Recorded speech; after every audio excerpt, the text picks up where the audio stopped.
So having your puppy graduate to having more freedom in your home, it involves a lot of different things. First, their age. Second, really their temperament. How reliable are they? How safe are they to be having more freedom in the house?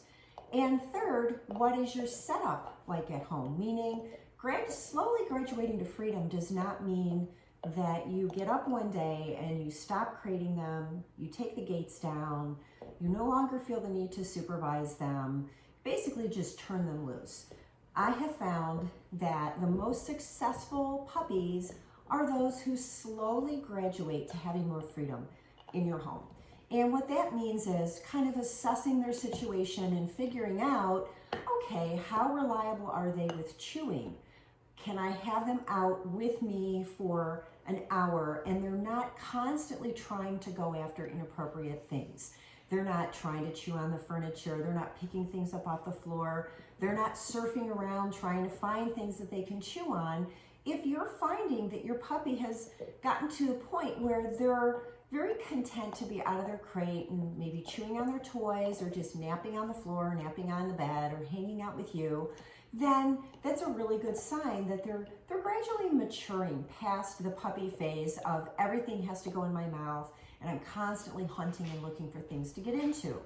Obviously, the second is housebreaking. It can take longer to housebreak some puppies. I've had people, it's 8 or 9 months before they have a reliably housebroken puppy or dog. So there's not a magic number, meaning my puppy is 5 months old, shouldn't be doing this, shouldn't be doing that. They're basically going to do what they're doing, and it doesn't matter what the book says or what the trainer told you or what you read online. Every dog is unique in how they hit certain milestones. So again, if we're going to graduate to freedom, we want to make sure that we have a puppy or dog who is very reliable with going outside to go to the bathroom. Because if they start having accidents in the home, you've really backtracked and then you're going to have to figure all of this out. Now, a little message there, if you have a puppy who has done really well with housebreaking and things suddenly start to backslide, that requires a conversation with your vet. It could be a UTI, it could be an internal parasite, it could be something causing them to suddenly not be able to hold their bladder or bowel when they're in the home. So don't just overlook it as, oh, I have a really difficult puppy and he's suddenly going to the bathroom all over the house. I can tell you over the years with my practice, so many people who've come to me thinking they have a behavioral problem when it turns out their puppy had a medical problem. So just don't ignore it. If things suddenly go backwards, it warrants a conversation with your vet. So then we look about our setup in our home, meaning gates, crates, all of those things. One of the biggest mistakes that we can make when we're raising puppies and dogs is to take the crate away too soon. Somehow there's this feeling that is the most important milestone we have to hit, is that magical day where we no longer have to crate our puppy or dog. And I think for the most part it's probably rooted in people still feeling that crates are not a great thing for dogs. And I personally have found that my dogs, they love their crates. They choose their crates. My dog, Marshall, he has the option to sleep anywhere in the house he wants, literally any couch, any dog bed, anything. And I still come down most days in the morning and find him sleeping in his crate. He's got a dog bed in there with the door wide open because he just enjoys being in there, obviously, or he wouldn't choose it. So hopefully we can get past this point of thinking that puppies and dogs, it's cruel to crate them.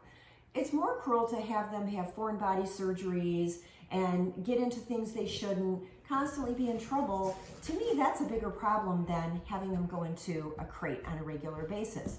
So if we're looking at graduating to freedom, just don't have that be, okay, the crate is gone. It doesn't have to be in the crate anymore. It's typically not a good idea. There should still be times where your puppy or dog needs to be crated. If you're going to be gone for an extended period of time, for their safety, in my opinion, in the first year of their life, you should consider still having them crated, especially in the evening when you're sleeping. You don't want to wake up to find something terrible has happened because you're a sound sleeper and your puppy or dog got into something while you were asleep.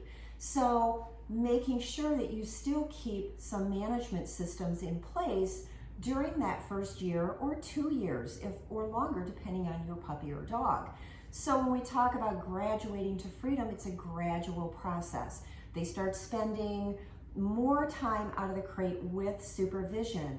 Before you decide to leave them crate free and leave your house, make sure that they're safe being crate free when you're home. Have them out of their crate while you're doing something in another part of your home, and see how they handle that. You just don't want to come home and find out something terrible has happened because they were left uncrated for a long period of time. That same thing would apply to having your gates up. Don't just turn them loose. Don't take all the gates down, all the barriers down, the crate is gone. This puppy is suddenly expected to have great impulse control, use really great discretion in what they do and where they go. Let's take it slower. Let's let them continue to learn that the chew toys come out of their toy box, that the furniture isn't meant for chewing on, that the bathroom is still outside, it's not inside, that the crate is still a great place. An example, perfect example would be Ducky. Didn't plan on him having an eye surgery at 5 months of age. It required a lot of crating, mainly because he was wearing this huge cone and he needed to remain calm. He couldn't start running around the house and walking into things and thrashing and banging his head around. It would have been very bad for his eyes. So I'm so thankful that I put all of that time in when he first came to me, helping him get acclimated to his crate, feeling comfortable in his crate, because he had to just spend almost 2 weeks in his crate. He wasn't in there 24/7, but it was a lot more than he had been in prior to the surgery. So again, I planned for that to happen, thinking, someday my puppy or dog is going to get neutered and he's going to be confined for, 7 to 10 days. So if we want them to be successful, if we want them to start transitioning out of this puppy mode into young adult dog mode, my best advice is take it slow. Still have them crated if you can't watch them. Still have them crated if you have a counter surfer. If you're finding that you're sitting down to dinner and now your puppy's like, oh, this is amazing. All this food, it smells so great, and they're jumping on your table or jumping on your counters. This is a behavior that practice makes perfect. And the more your puppy or dog practices it, the better they're going to get at it. So if you're finding certain things are still too much of a temptation for your puppy or dog to be out of the crate, then have them rest in their crate with something to chew on. If that means every time they're out of the crate hanging out with you for a big portion of the day, but they still need to go back into their crate during mealtime or meal prep time, or if you have to go take a shower and you're going to be gone for 45 minutes and you just don't really know what they're going to be up to, or you have them go with you and hang out with you. We need to set up a plan that allows our pup or dog to be successful during this transition.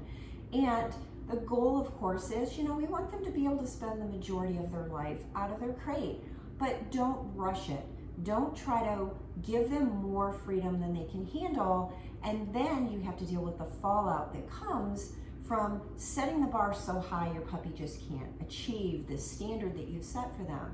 Slow is better, and you'll see much more progress. They'll mature at the same time, and in the end, it all comes together. So my biggest advice is, don't pull your management strategies completely out from under the dog thinking that they're ready. Let them prove to you over and over and over again, I'm ready for more.